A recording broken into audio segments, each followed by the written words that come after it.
Treasure hunting weekend ulit tayo mga katiyats. Narito kami sa lugar ng isa sa ating mga katiyats. Meron silang marker na hinukay nila ng mababaw lang noon. Ito yung pyramid marker at upuan gawa sa bato, gawa ng hapon. At magaganda ang mga marker na ito dahil merong mga markings, mga engraving. Kaya totoong man-made markers. Okay, at ito naano kami dito, naligaw kami dito eh. Kaya no.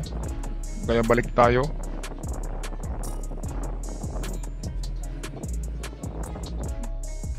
Shoutout nga pala sa lahat ng ating mga katiyats na nanonood ngayon sa buong Pilipinas, Luzon, Visayas at Mindanao, at sa ating mga katiyats in abroad. Sana nasa palaging maganda ang kita diyan at maganda ang pangangatawan natin dyan, because health is your wealth mga katiyats. Ito, asimbol kagad tayo ng ating kagamitan.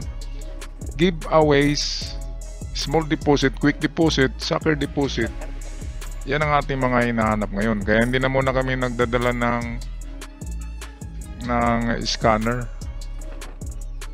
kasi maganda lang ang scanner sa image, pero malalalim ang ibibigay ng scanner, malalim na mga na reading, kaya ma-discourage ka talaga sa scanner. Kaya dito muna tayo sa itong entry level na kagamitan pang giveaway. So ito, locating agad tayo kasi dito raw yung binasag nila yung pyramid sa upuan. Malaking pyramid yun at upuan na bato na talagang ginawa ng hapon para gawing upuan. Diyan daw yan at binasag na nila dahil hinukay nila noon. Pero hanggang bewang lang yung hukay nila, tinigil nila kasi hindi nila alam ang lalim nito. Kasama ko ngayon ang The Pendulum tsaka ang Invisible Man. Hindi nga lang nakuhaan ng video ang The Pendulum kasi nandun sa kabila.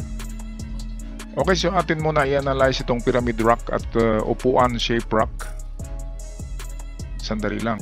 Mga katiyats, sakaling wala kayong mga metal detectors o scanners o kahit mga manual locators lamang, at kapag meron kayong marker na ganito, ito ang pyramid shape rock. Ngayon, ang top view nito ay square yan sa kanyang base. And then kapag tingnan natin sa itaas ay ganito siya. So ito yung matulis niya na parte. Ngayon, ano bang nakita nyo dyan? Ang nakita nyo dyan ay square and then merong X. So ang kahulugan niya ay treasure under. So kahit walang kagamitan, kapag ganyan, treasure under na talaga yan. Ngayon, pwedeng nature lang yan. Paano ba malaman kung hindi nature? Okay, katulad dito sa itong namin dito, marker, sabi ni Katiyats ay meron daw ito marka sa likod na triangle din na kaganyan, at merong lalim na nasa 1/2 inch ang lalim ng pagka-engrave ng triangle sa dito sa bandang likuran.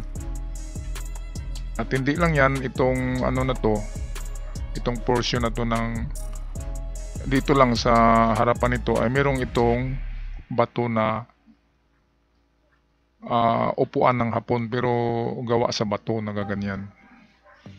At ang maganda ay merong butas na 2 inches deep. 2 inches deep medyo malalim. Diyan.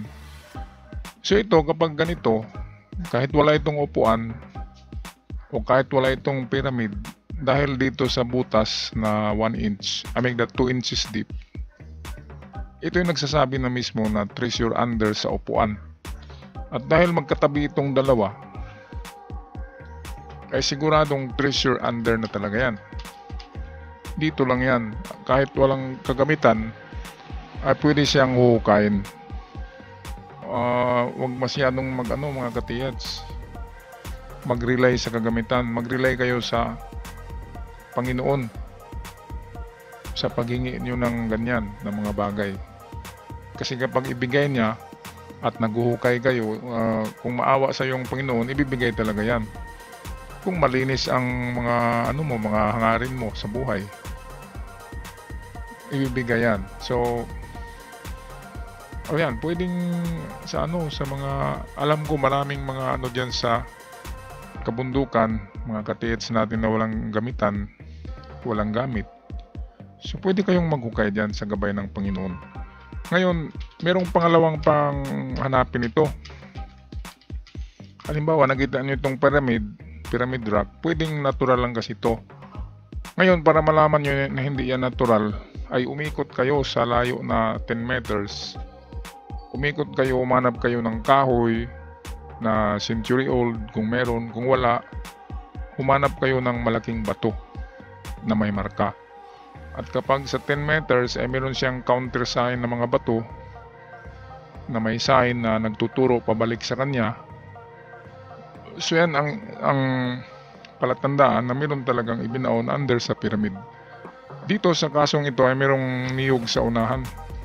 Merong punong niyog yan, natabunan lang ng mga dyan.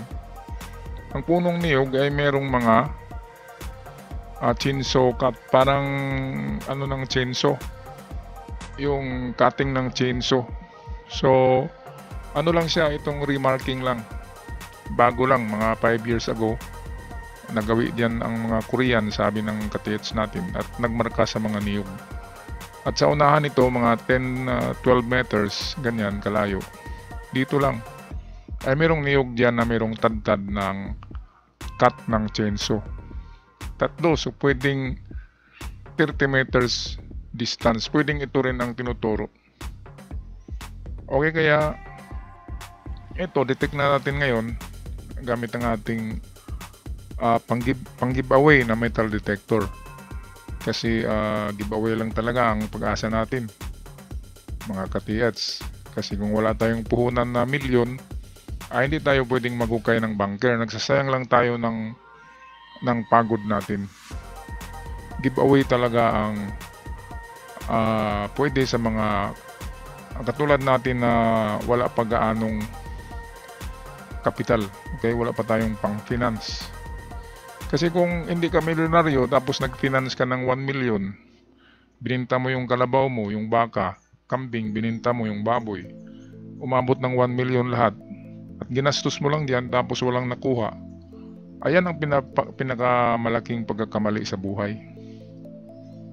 Di ba kasi imbis may 1 million ka na, ginastos mo sa treasure hunting. Ang ikapital sa treasure hunting ay yung sobra na sa ating mga budget. Okay, patuloy tayo sa ating video. Okay, umpisahan na natin to pag metal detecting. Ang Geotech lead system ay gawa ng Nokta Makro from Turkey. Ito ay entry level ng deep seeking metal detector. So pwede siya sa mga giveaway. Aabot siya ng hanggang 5 meters deep.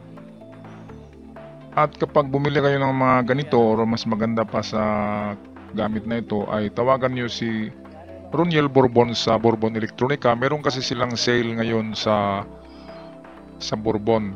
Tinatawag nila na Noktaber Fest. Noktaber, ibig sabihin bear months. Nokta Makro nagsisale, kaya Noktaber. Bear months sale sa Bourbon Electronica ngayon. Kaya tawagan nyo Roniel Bourbon 0975-6675-030 at pagsabi ako ang nag-recommend sa inyo para maistima kayo ng gusto ni Roniel at meron kayong kunting discount. Lalo na kapag bibilhin nyo ay aabot ng 1 million, of course, makapag-discount kayo dyan ng 100,000. So, makapag-discount kayo ng 1% to 5% kapag mga recommended ko. Sabihin nyo lang, magkaibigan tayo or kapitbahay. So, ito, positive tong portion dito. Dito kasi nakuha yung biniyak nila dyan yung pyramid para hindi makikita ng mga treasure hunter. Meron ding upuan sa tabi ng pyramid rock. Kaya napakaganda na na lugar ito. Magandang maganda. Ayan, at malakas siya sa metal detecting. Ang problema kasi sa gold ay minsan lang ito ibinaon na naked. Ibig sabihin minsan lang binaon ng gold bars na walang balot. Nakalagay talaga yan sa mga box. Ngayon kung nakalagay siya sa ammo box, ammunition box, or nakalagay siya sa drum, ang ma-detect sa gamit natin ay iron or metal at hindi siya mag-register na gold. Ngayon kung nakabalot lang siya sa semento, ang gold bars, binuhusan ng semento, yan ang pagkakataon na mababasa siya as gold ng kagamitan. So dahil malakas ang detection, positive, so pwedeng hukayin ito. Kasi kahit walang detection, kasi naroon na yung magandang marker na pyramid rock at saka upuan na may butas sa upuan. Kaya ito si Invisible, try niya sa kanyang locator, ayan o. Umiikot din sa kanyang dowsing, ay okay din. Ngayon subukan ko rin sa dowsing ko kung meron talaga diyan. Merong detection. Ngayon ang mga dowsing, locator at iba pang electronics locator ay pare-pareho lang yan. Magdidetect talaga yan ng mga minerals. Kahit nalalagyan mo pa yan ng anti-decoy, walang anti-decoy. Kapag merong minerals, higupin talaga ang kagamitan, iikot talaga ito. Okay, at positive ang ating detection sa araw na ito. Kami ay magpapasalamat ng aking team. Maraming salamat sa lahat at huwag kalimutan mag-subscribe. Hanggang sa muli mga katiyats, paalam!